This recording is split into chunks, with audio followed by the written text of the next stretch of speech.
Alright, so today I'm going to be explaining another important article with the title Infograph, Unsupervised and Semi-Supervised Graph Level Representation Learning via Mutual Information Maximization. So this paper in 2020. This paper studies learning the representations of whole graphs in both unsupervised and semi-supervised scenarios.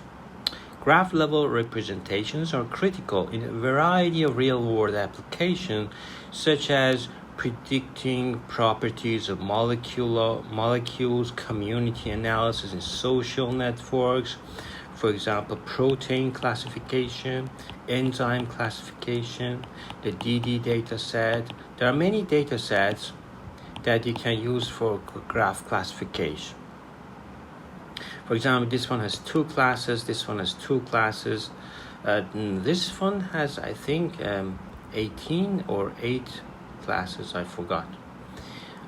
So traditional graph kernel-based methods are simple, yet effective for obtaining fixed-length representations for graphs, but they suffer from poor generalization due to handcrafted designs.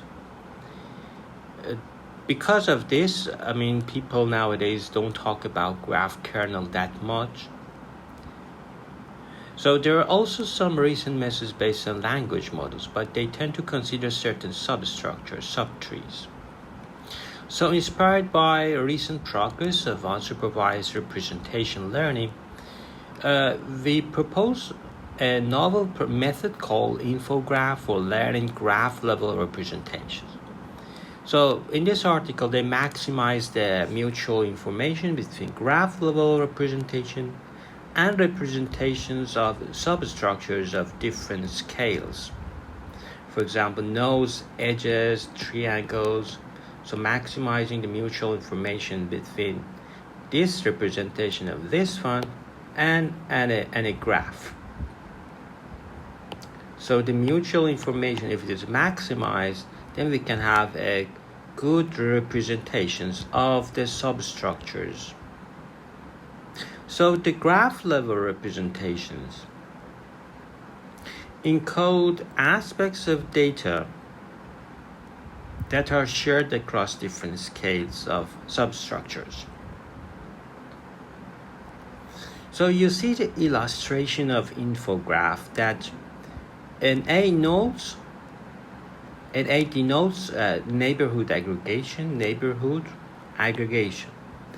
An input graph is encoded into feature map by graph convolutions and jumping concatenations. There is a nice paper called Jumping GNN. So the discriminator takes a global representation's patch representation pair as input and decides whether they are from the same graph. Infograph uses a batch-wise fashion to generate all possible positive and negative samples. For example, consider this toy example, just 2 graphs in the batch and 7 nodes, 4 global representations of the blue graph, of this graph. There will be 7 input pairs to the discriminator.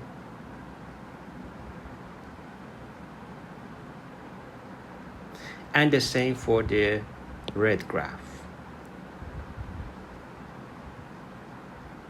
So the discriminator will take 14 global representations.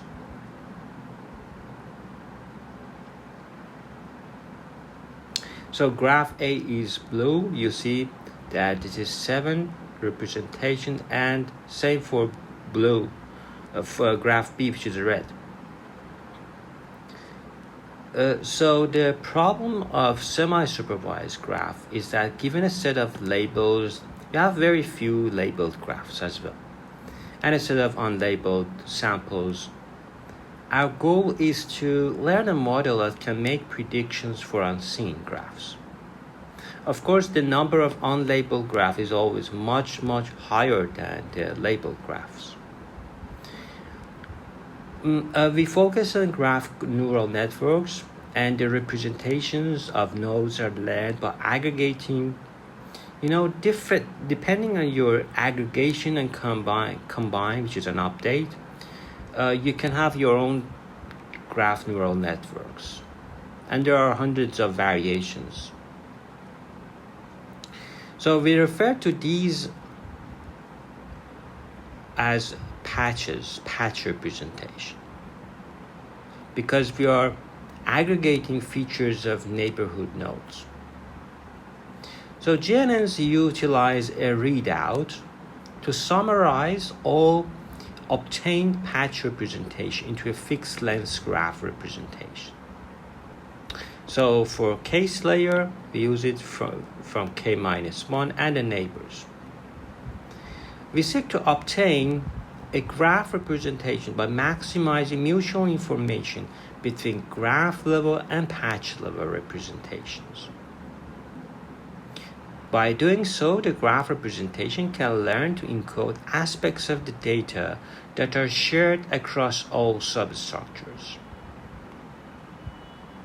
This is also related, by the way, to explainable GNN, but it may not be clear here.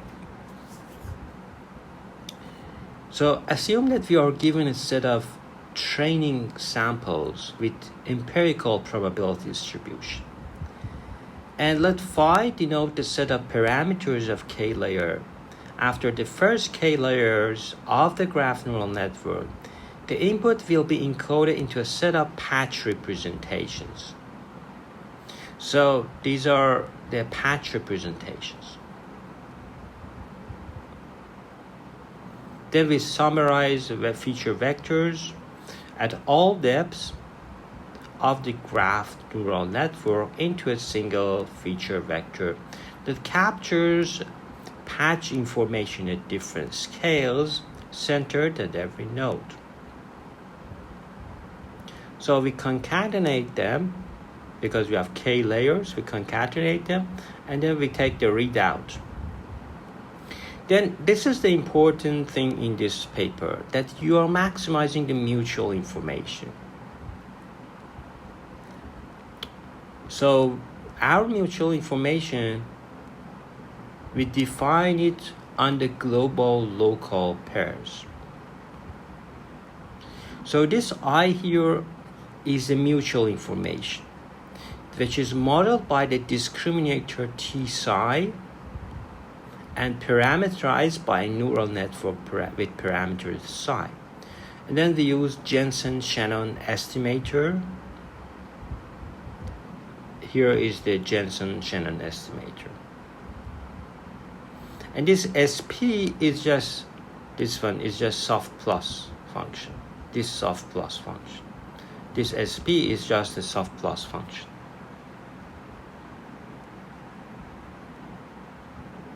So since this one is encouraged to have high mutual information with patches that contain information at all scales, this favors encoding aspects of the data that are shared across patches and aspects that are shared across scales. That this model is similar to Deep Graph Infomax, and we use GIN. But the rest of that is standard. Then we separate the loss for supervised and unsupervised. And then we are maximizing mutual information. Because these two are global representation of graph G at encoded layer K.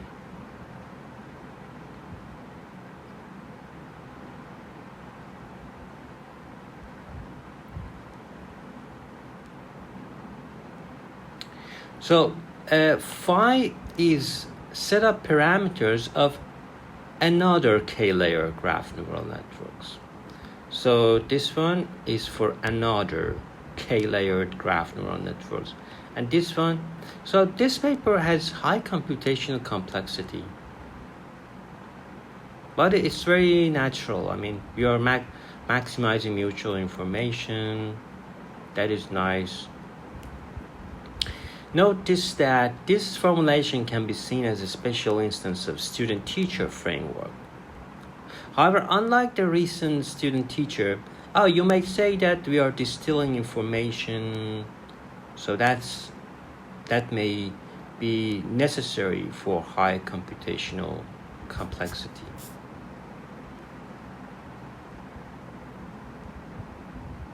So this is the illustration of semi-supervised version of infograph. We are maximizing mutual information, and then we give the hidden representation to the readout. We maximize mutual information. So we have two input graphs.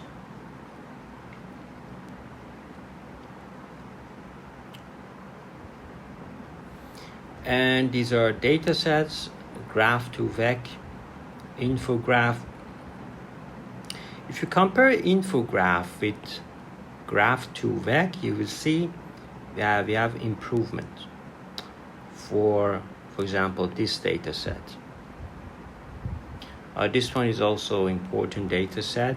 We have this improvement. If you compare these two,